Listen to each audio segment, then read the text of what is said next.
Greetings, fam. Let's talk a little bit about W.E.B. DuBois. He has several books. He also has a collection of poems, poetry. He's also credited for activist, and he also championed for so-called black men, the indigenous community, the disparities amongst the so-called African American communities of America. He was a key founder of the NAACP, and he was actually a Pan-Africanist, which actually should tell those of us that are woke everything that we need to know about him. I brought these things up simply because I was in a live. I really cannot stand going into those lives, and this is one of the reasons why I really don't do lives, because I see how ignorant people are, and of the truth. They're so caught up in the colonizers' lies, and so they always spat out their version of what they think is the truth, which really is not the truth at all. Now, when I was in this live, people were trying to say that I was crazy for the truth and knowledge that I was speaking on. And of course, they brought up W.E.B. DuBois. Whenever I am in a live with people who call themselves Africans, W.E.B. DuBois is the first person they bring up. So this is why we are actually talking about W.E.B. DuBois. I'm sure that many, if not all of you, at least 45 and older, are very familiar with the syphilis trials, the syphilis experiments that were done in the so-called African American community on our men. They were injected with the syphilis disease, and they watched the progression of it. Even though there was a cure for it, they did not stop it from happening. A lot of our men went blind. These are some of the things that happened to our brothers that were injected with the syphilis. Blindness, insanity, cardiovascular damage, neurological issues, bone deterioration, and death. And all they could say is that these people had bad blood. Really? You're going to inject me with a disease, watch it progress, not give me any type of medication to stop it, and say that I have bad blood. And this epidemiologist and sociologist, W.E.B. DuBois, does absolutely nothing about it. And you're also the part of the NAACP, the National Advancement of People of Color, and you do absolutely nothing to help it or stop it. Not only that, guess who founded the Tuskegee Institute, which is an HBCU in Alabama? Booker T. Washington. He was actually ahead of the Tuskegee University, who partnered with the public health system, which is now the CDC, in bringing these syphilis trials, injecting our men with the syphilis. And guess what? He was also a Pan-Africanist that was around during that time. And none of them did anything to stop it or to help our brothers in any way. Now, this is where W.E.B. DuBois comes into play in that. W.E.B. DuBois was a sociologist, and he is also known as the founding father of social epidemiology. And I'm going to break this down for you so you can understand. W.E.B. DuBois was said to have been known for his groundbreaking research on racial health disparities in the 19th and 20th centuries. He basically argued that health conditions such as tuberculosis and others are a result of people being poor and poor hygiene. He also challenged scientific racism. It was said that so-called black people were physically inferior. And W.E.B. DuBois argued against that. Long story short, he basically said that the disparities in health between ourselves and Caucasoids had everything to do with systemic racism, basically, and the poor conditions that we unfortunately had to live under. Pay close attention to this. He was a civil rights activist, just like Jesse Jackson.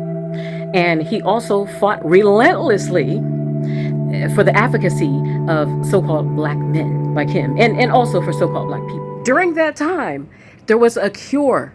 Penicillin was able to cure our brothers from all of the effects of being shot up with this syphilis. And they did not give them that cure, which was penicillin. And these so-called civil rights leaders and activists, Booker T. Washington and W.E.B. DuBois, allowed their own brothers to suffer. And W.E.B. DuBois called himself an advocate for so-called black men, his own men in his own community. And they led these brothers to believe that it was as a result of having bad blood. Do you see how wicked the system is? So why didn't he not do anything about the syphilis trials during his time? For 40 years, he was a professional in the health field, the health sciences field. From what I understand from my research, he was a scientist, if that's correct. So why did he not do anything for them?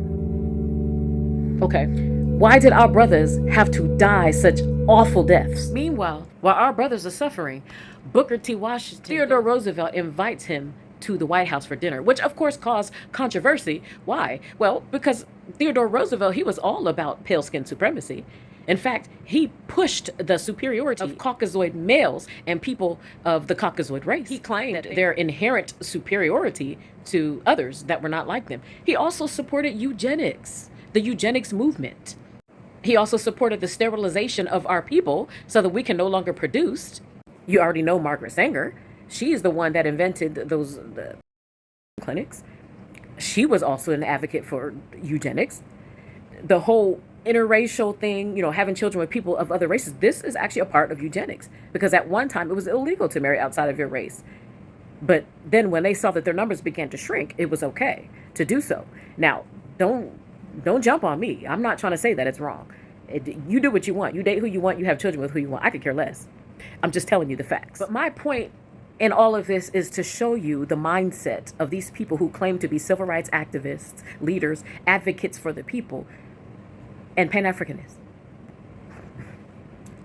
The writing is on the wall about their real agenda and who they really are as a people, and whether they really truly do care about us as a people or not. I brought this up because people on the continent who think they know our history better than we know it, they have no idea that these people were strategically put in place to appear as though they are doing things to assist their communities, but in fact, they actually are not. This is what I call the acronym FEAR, false evidence appearing real. The things that they're doing, their talking points, it appears as though they're advocating for their own people, but in fact, they're not. They're not doing anything. They're just standing back. They're talking a good game. They're talking the talk, but they're not walking the walk. They're saying all this and all that, and this should be done and that should be done, but they ain't doing nothing. Which is no different than a certain person that parades around our communities talking about peace and Pan-Africanism and brothers and sisters. How are we going to let the, man, teach our children? We're going to build our own school. Why don't you donate and do this and do that? They talk a good game, but they don't do nothing. When it comes to action, they don't do anything. They're a part of the system. They're a part of the system. They do nothing for their people. All they do is talk and run their mouth, talk about what they going to do, but they don't do nothing.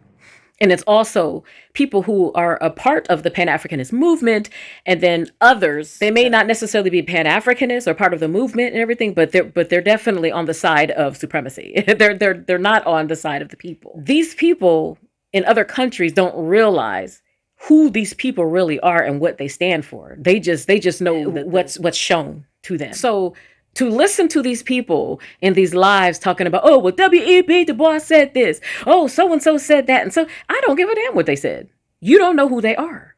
You don't know who they are to our people and what role they played in the lives of our people. So don't act like you know more than me, being someone who grew up in America and knows what these people stand for and what they're about and what they've done and have not done for the benefit of us indigenous people. They're Pan-Africanists. This is the type of things that Pan-Africanists do and have done in our history.